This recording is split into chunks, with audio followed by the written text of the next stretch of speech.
আমাদের দেশে গমের বিভিন্ন জাত রয়েছে। এর মধ্যে উল্লেখযোগ্য হলো কাঞ্চন, আকবর, অগ্রণী, সৌরভ ও গৌরব গম।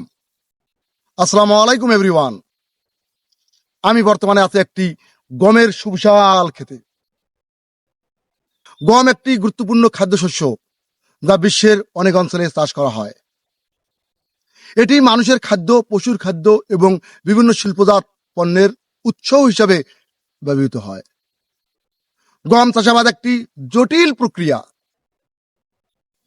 যার মধ্যে রয়েছে জমি তৈরি, বীজ বপন, সার প্রয়োগ, সেচ, রোগ এবং পোকামাকড় নিয়ন্ত্রণ এবং ফসল সংগ্রহ। গম চাষের জন্য জমি নির্বাচন করা একটি গুরুত্বপূর্ণ অধ্যায়। দোআঁশ মাটি গম চাষের জন্য উপযুক্ত। গম চাষের জন্য বীজগুলো জমিতে সারি সারি করে রোপণ করতে হয়।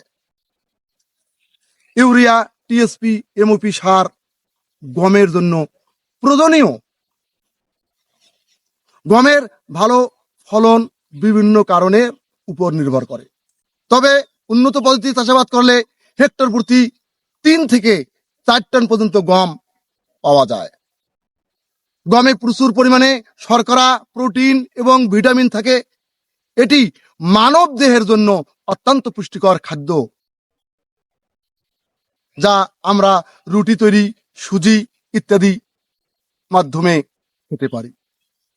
তো দর্শক, আজ এই পর্যন্তই। আমি আরিফ চৌধুরী বিদায় নিচ্ছি। ভালো থাকবেন, সুস্থ থাকবেন। আল্লাহ হাফেজ।